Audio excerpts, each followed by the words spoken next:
want to talk for just a moment about real ID, what's called past ID, which could come to very much impact the lines or the lack of lines that you see here at DMV. And just want to lay that and talk about it for a couple minutes, and then answer a couple of questions, probably not as many as y'all would like, on whatever y'all want to talk about. But let me stop before I get into any of that and say the obvious, which is the transformation of DMV offices across the state has been consequential and real in people's lives. There are 3.2 million people in South Carolina that either get a driver's license or they get some form of identification through basically DMV. And if you think about the lines, that transformation has been made possible because of people like Sharon, because of all the folks that you see working here, because you see Marcia and her team. And so I would just say the obvious, which is y'all been unsung heroes for a long time in what you've done quietly but diligently in making a difference in people's lives, in showing what government ought to be about, which is in fact helping people rather than hindering folks. And so I want to first off say thank you for what y'all been doing. I want to secondly say we entered a debate really a couple of years ago on this larger notion of ID, of what was called real ID, and real ID came with some very, very serious strings attached in terms of actually hindering people's lives from the standpoint of cost. It would have represented $116 million unfunded liabilities of people of South Carolina as it was envisioned. From the standpoint of long lines, which you don't see here, but Marcia and Sharon and other folks' point was, if you go back to doing this, we will go straight back to long lines because of what it would require in terms of people with repeat visits back to DMV office across the state. And finally, there was this whole notion of civil liberty or of privacy. If you went down that route, there were going to be substantial takings to people's individual liberty that would then be warehoused in central repositories.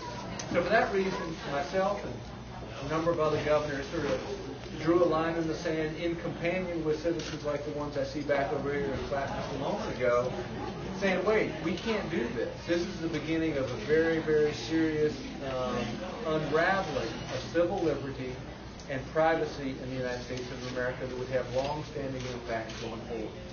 So myself and Schweitzer and Baldacci and a couple of others had held the line and said no, no, no, and ultimately there were some good things that came as a result of that. And they won South Carolina General Assembly, to their credit, 2007, passed an actual statute that said you cannot implement real ID here in South Carolina. And I'd give them credit on that front. Chertoff, in reaction to what was going on, said, no, we'll actually put together a working group, and myself and then a governor at that time by the name of Napolitano were on that working group in looking at how you might amend real ID and make it more palatable for those of us who were concerned about either cost, lines, or civil liberty. Long story short, is that they came back with a new, improved version, if you want to call it that, called Pass Act. And largely it addresses the cost issues which were raised by any number of different governors across this country. It basically erases that $116 million unfunded liability that would have gone to the state of South Carolina. It largely takes care of the long lines because a lot of the repeat business that would have been required in and out of the DMV office is no longer a part of what is Pass ID. But here's where we are right now. There is still the concern with regard to privacy and civil liberty as I see it. And so what we have right now is the Senate committee that is chaired by Lieberman, and I guess minority ranking would be Collins, in the Senate has already held a hearing on it. Napolitano actually was there, and Douglas, who is now incoming chairman of the National Government Association, testified. And what it basically, what they have said, the committee has said, is we're going to get this bill marked up by the August recess. And so the purpose of this press availability is to say, one, I'm sending a letter later today to both Collins and to Lieberman saying, hey, here are some things that you might want to look at from the standpoint of civil liberty and privacy. And my simple point to South Carolinians is if you guys have a concern as well, you might want to make your voice heard because it's speak now or forever you hold your peace. because this thing is going to get decided, at least at the committee level, by the August recess. And 4 concerns that I'm going to be laying out in the letter that I'll be sending later today up to Washington will be, 1, this whole notion of secondary search. Real ID and now Pass ID basically still say if you don't have a government-approved form of verification, then you're treated as a second-class citizen when you try and go to an airport or the federal building or other places, and you will be required to basically endure a secondary search. Now, what we have said in this letter is to say, let's prescribe what that search might be. Because people never react to that which they don't know. And right now, by just leaving it sort of undefined, it doesn't cause as much a reaction. Now, I bet if you actually describe what that secondary search would be like, and the degree to which you might be treated as a second-class citizen, people might begin to make their voice heard a whole lot more. So what we've asked for is, let's actually prescribe what we're talking about in terms of secondary search if you're going to go forward with this legislation. Secondly, we say, let's remove the centralized hub. It is started as a pilot program, but I guess it was Ronald Reagan that said the closest thing to eternal life is a government program, and so it is with pilot programs. Pilot programs oftentimes begin as one thing and morph into something very different. And so what is contemplated in this bill right now is a pilot program with a centralized hub that would actually be housed in Mississippi. And what we've said is that's not a good idea. If you look at the idea of storing data, central repositories just don't work well. I mean, after World War II, with the bombing there at Pearl Harbor, the Navy said we will never again put that many ships in one spot. If you look at how Air Force squadrons spread planes out, they don't have them all lumped in together. They spread them out. And so the idea of continuing to have states house that information, we think vital ultimately to this larger notion of individual information assurance, protection, and liberty.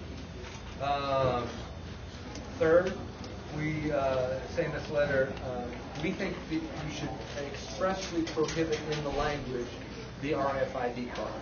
Now, these so-called radio frequency identification devices, RID cards, are found in some countries in Europe. They actually require them. They're required in some other forms of data.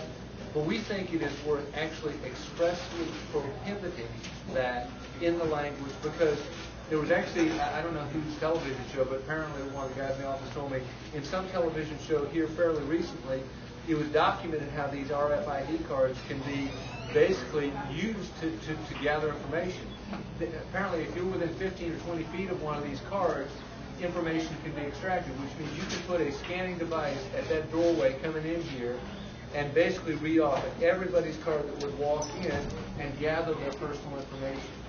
And so we think it, again, can be dangerous to the larger notion of civil liberty, and we think it ought to be expressly prohibited. And finally, what we're going to lay out in this letter is we think that there ought to be a specific exemption and protection for people who have endured criminal domestic violence. Right now, the way that the legislation is being marked up requires you to put every name in the past that you might have used, but the reality of somebody who's endured criminal domestic violence is they may well have switched their name and their identity for the very good reason of not wanting to be tracked. They don't want that perpetrator who brought harm to them to be able to find them. But what's in this language right now is the ability, the key, if you will, to a former boyfriend or a former spouse or a former whatever, being able to pinpoint the new name used by their former girlfriend, boyfriend, spouse, whatever the case might be. And we think that criminal domestic violence exemption to be very important to the civil liberty of those who've endured that sort of crime. So those are 4 things that we lay out in this letter in terms of trying to be, helpful to the larger process of saying let's put brakes on this thing and let's slow down just a bit, or even a whole lot. Those are my quick thoughts. Marcia, do you have any thoughts? Or you may not have thoughts on that, but you may have questions with regard to technical components of what's going on with licenses and cards. And Sharon, I can say thank you very much for your work.